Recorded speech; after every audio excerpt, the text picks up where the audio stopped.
Hello po, Monday update tayo. Ayan, nag-update po ako kasi yung phase 4 new project ko is kailangan kong puntahan. Gawa ng naglagay kami ng tarpaulin tsaka yung pinaka-sticker ni Lumina. Then update ko rin sa may-ari. So shoutout ko lang din po pala si Ma'am Connie na pinatapos niya po muna yung Holy Week bago kami nag-start. Actually, first week pa lang ng March, andyan na yung kanyang permit. Kaso nakiusap nga ako na before kami mag-start sa unit niya, is tipong malapit na rin namin matapos yung iba namin mga hawak na projects. Ayan po. So, itong 3 unit na row house is malapit na po namin itong matapos. As you can see, yung ating mga ilaw dito sa mga poste na ilagay na rin ni Ray. Tapos yung ilaw po natin para sa metal spandrel, ayan, na-install na rin po siya. Tag-3 po yan. Ayan, tag-3. Tapos dito po sa may ilaw sa may poste, tag-2 naman po yan. Yung isang poste dito, hindi na pinalagyan ni Ma'am kasi nga syempre meron na sa kabila. So okay na rin yung sa may gate lang talaga rin siya. Ayan. So halos tapos na. Then ito yung pahabol na parang grills. Parang grills po dito sa may bintana niya, owning, para dagdag safety rin. Gawa ng wala na kasi siyang pinaka-grills. Ayan, pasukin natin. So, ng mga nakarang araw, hindi ako nakakapag-update, lalo na sa malayo, gawa ng sobrang init po talaga. Meron din po kasi akong condition na high blood. Ayan, sa family kasi namin, high blood talaga, yan. Meron akong maintenance. So, ayaw kong ipilit na alam ko namang ako rin yung mahihirapan, diba? Sobrang talagang init, hindi ko kayo nakaya. Ayan, tapos allergy din. So, ito yung isang unit na nakalagay po dito yung para sa cabinets. Ayan. So, i-install na lang yan. Ito po yung ginawa namin parang storage muna lahat ng mga cabinets. So, ito po, nalagyan na rin siya ng kornisa. Ayan. Ito na yung final na kornisa niya. Medyo malapad na siya. Gawa ng pinantay namin dito sa pinaka-cove. Ayan. Para hindi siya maging off tingnan. Then, ilalagay na rin natin yung ating built-in cabinet na black naman ang color. Tapos, dito naman is yung ating TV console is white naman. Ayan.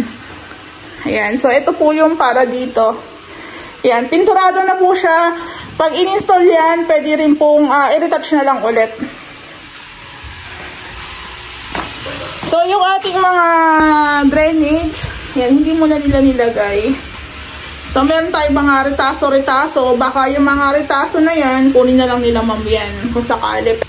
So, parang karamihan naman sa mga accessories is na-install na ni Ray. Doon nga po pala may mga iba pa akong workers na wala pa dito. Ayan. Ano, walang bakasyon? Walang bakasyon? Ayan. So, bali, ito, na ilagay na natin yung para sa console. So, ito napansin ko, mahilig sila sa ganito. Na napinturahan na. Tapos, pag may nakita silang mga uneven space, ayan, binabalikan nila ng masilya. Kaya kailangan pa po namin magpatimpla pa ng isang galon pa po ata na dilaw na pintura. Ayan. So, yung pinaka-kornisa natin, okay na siya. Ayan. Ito po is lalagyan pa ng kornisa. I think kulang pa ata kami. Ayan, o. Pero sa kabila nalagyan na.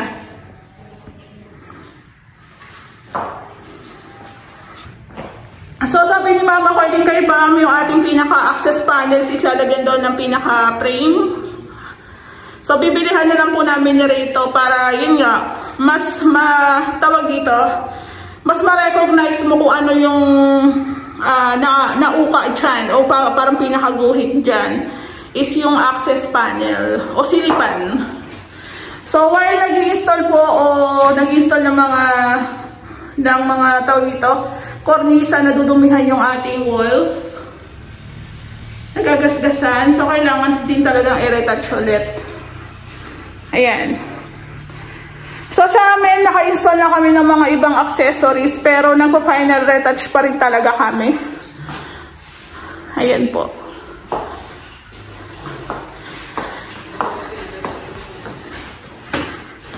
So, yung pinto natin, ayan, napinturahan na. Yung hamba, may pintura na. Naka-install na rin yung ating mga ibang outlets. May cover, with cover, ayan. Ito. Tapos yung para sa AC yan. Tapos yung lusutan po ng, tawag dito, ng tube para sa split type. Ayan.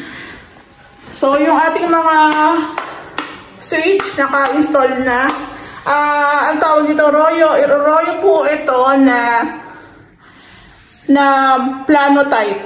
Ayan, naganda rin siya. Smooth na smooth.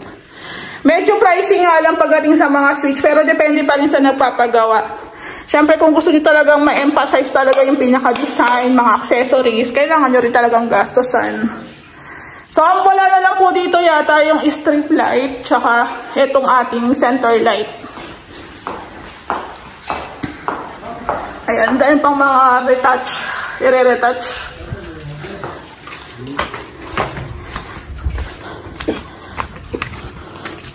So, bali dito naman po tayo sa pangatlong unit. Pag-update. Ayan. So, ito pong pangatlong unit na ilagay na ni Ray yung ating tawag dito, fluted panels. Ayan. Itong ating pinaka-wall cladding. So, itong mga cover is naka-primer po yan. Ang pinaka-pintura po nito, final paint nito is black. Black po yan.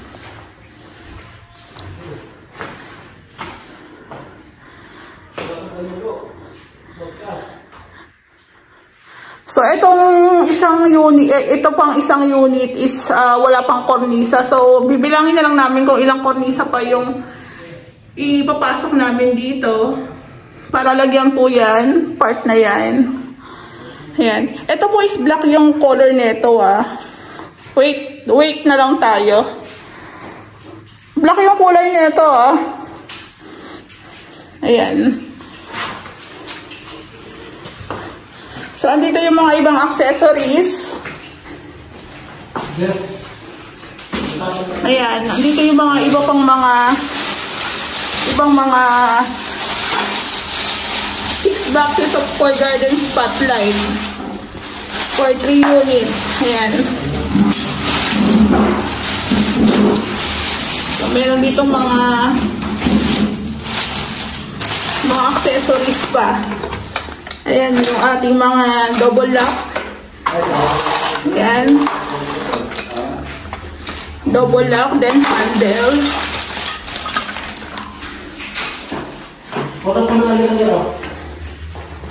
Ayan. Ayan.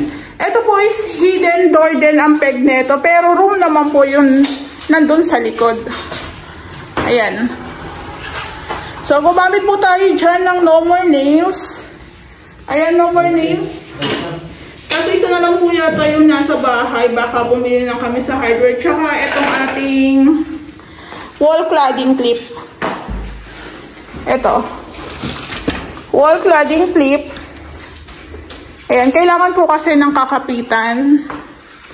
Hindi rin po pwedeng basta dikit-dikit lang. Kailangan meron tayong kakapitan.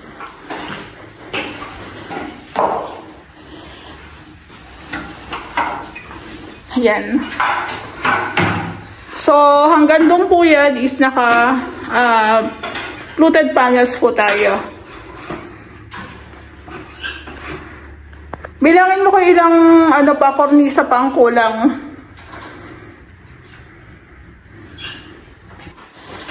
Tapos ito pong bathroom. Ayan, nakalagay na yung ating lavatory. Ayan siya. So, yung mga switch natin, okay na rin. Ayan.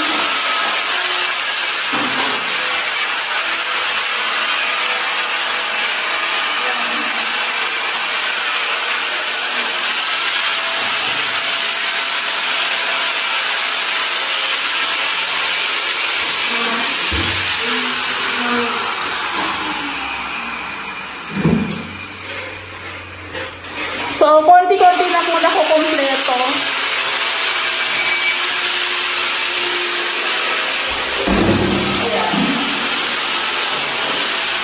So, yung ating shower set is na-install na rin siya ni Ray.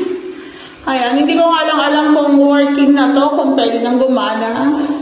Wala pa, ayan.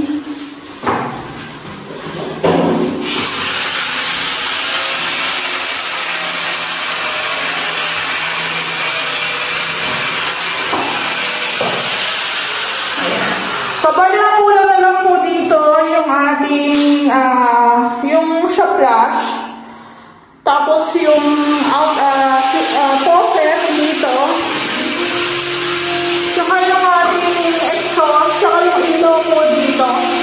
May ilaw tayo dito sa side eh. Ayan. So, ang ganda rin ng ating pa-glass door. Alikabok na nga lang. Ayan na.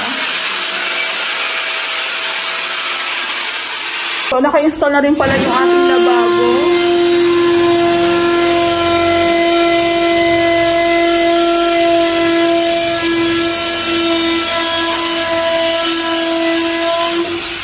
Ayan.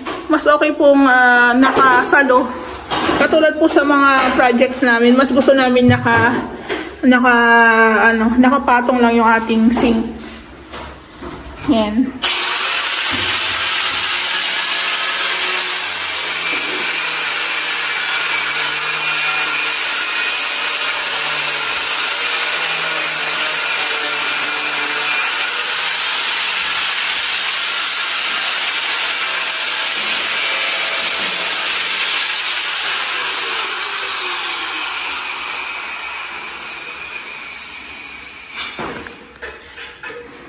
So, sa pinaka-renovation nga po pala namin dito sa 3 unit na row house. Ito po sa may TV console area, is free na po ito. Free po ito. From cabinet, tsaka sa fluted panels, free po yan sa amin. Gawa ng, ito po yung first project na row house namin. Ayan.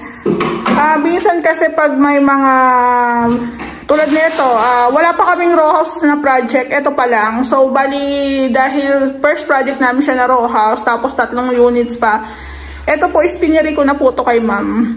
So, ito po, wala na po tong labor.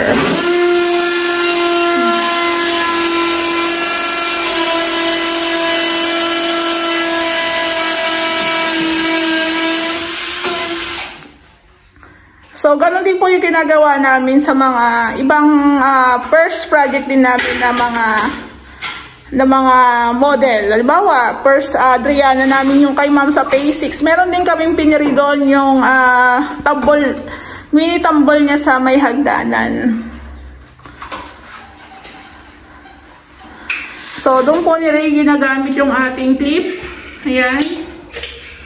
Hindi po kasi pwedeng no more nails lang. Kailangan meron tayong ipang-clip dyan. Tapos, babarinahan natin.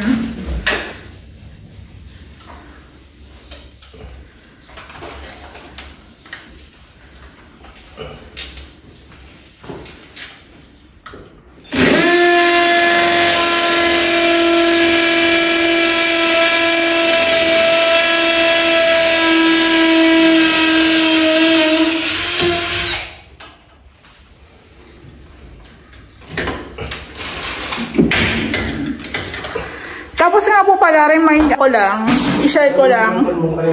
Before po namin nilagyan to ng flat, tong mga kahoy, ply, marine wood, isinagyan po muna namin to ng solignum. Solignum na pang kahoy po. Meron kasing panlupa, para po yung sa anay. Ayan, nilagyan po namin yan.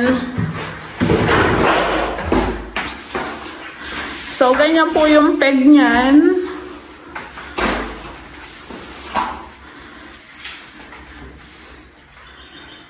Ayun, isa rin po sa reason kung bakit pinanghuhuli namin yung pag-i-install ng mga accessories gawa ng, pwede po kasi nating, while gumagawa, pwede nating matusok, pwede nating masundot.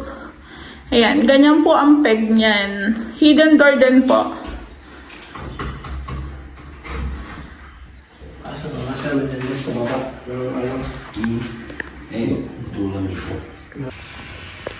Yung nilagay po namin na pinakamalapad na kornisa doon, ito po siya, oh. Ito po siya. Sila man po ang bumili nito. I think nasa, ano to, nasa 6. Nasa 1/6 po ata to. Ayan, nagpalagay po sila nito gawa ng, ang fluted panels po kasi natin is diretsong pa ganon. So, nabitin yung ating pinaka-cove. So, hinabol nila po na mapantayan yung ating cove. Ayan. So, meron tayong kornisa na ganito, malapad. Tapos, meron pa tayong kornisa na isa. Ayan. Bali, ganito po ang magiging peg niyan. So, dito po sa isang unit, halos nalagyan na siya. Ayan. So, sabi ni Kuya Limuel, mag-a-add pa kami ng 10 pieces na kornisa para sa dalawang unit. So, ito po, baka magpapasok pa kami nito ng 10 piraso. Tatanungin ko na rin kung ano pa yung mga dapat ipasok kasi kailangan po namin itong pag-iitpasan. Ang itsura po pala niya is para siyang kahoy sa loob pero may konti siyang cement. Ayan no, may konti siyang cement. Maganda. So, pag ganito, iingatan mo lang siya na hindi magasgasan para hindi mawala yung kanyang design. Then, ang kagandahan din na may konti siyang cement, naka-wrap finish siya, parang ganon. So, madali na lang pag in-applyan mo siya ng pintura. Ayan.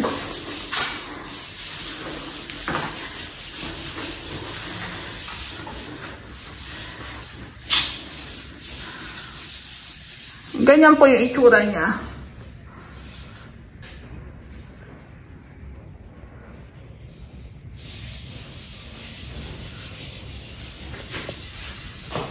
Ayan, para mahabol po natin yung pinaka lapad ng ating cove.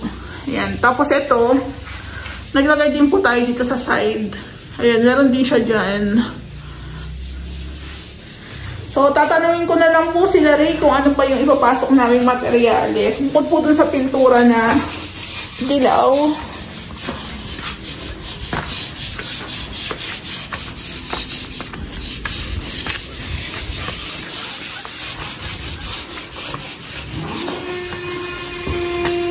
Touch na naman to. Touch na naman.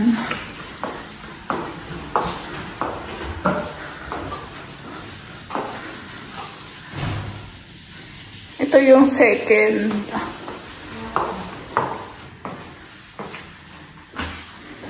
Ayan. Halos konti na lang yung aming gagawin.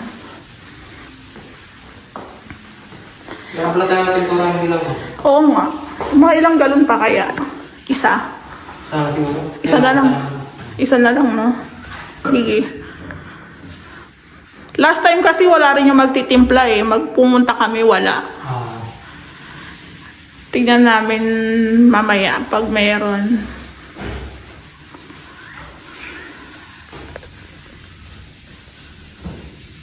Ano? Kailan ka lilipat? May ano na daw doon eh. Ha? Down. May nag-down na? Ay, sayang. Wala po. Pumunta ko kahapon. Nag-down na doon sa may nangyari. Pero di ba na lang kailan yung na-down? Ako kailan pumunta. Kaso kung nag-down na, sigurado na yun.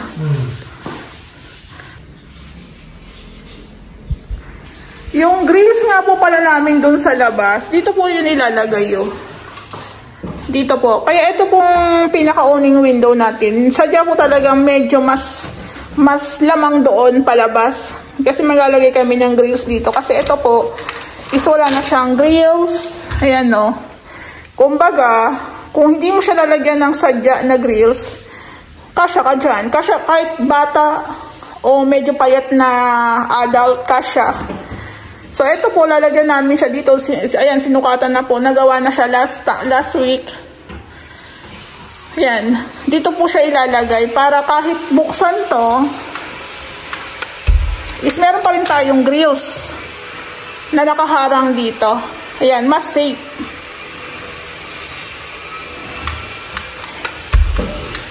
Ayan. So, konti-konti na nakakompleto. Ayan, no, nadumihan. Ayan, nadumihan.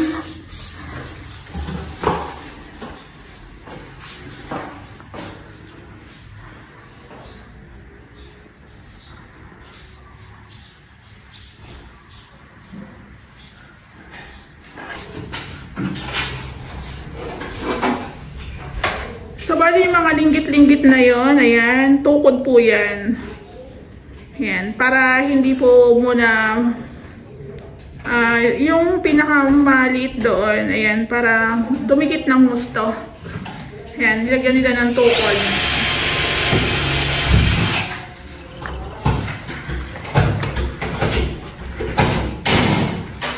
Ayan, ginagamitan nila ng clip.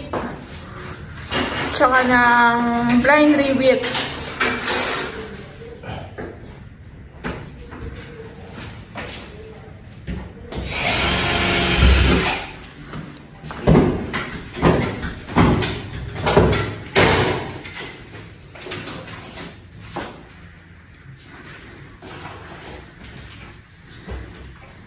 Yung ating cabinet nga po pala may cover yan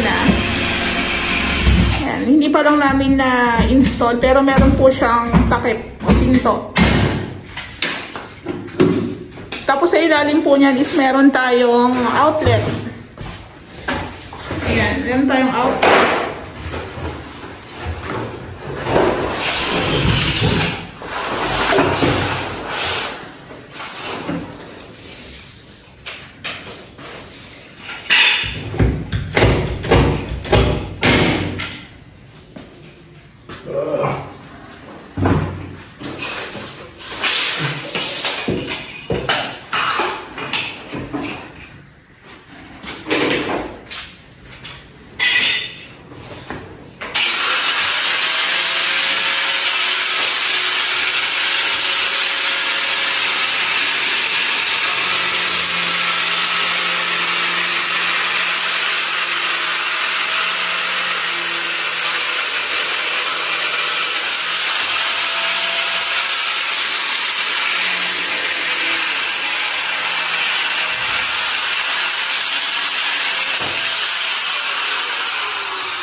Angat mo ng konti.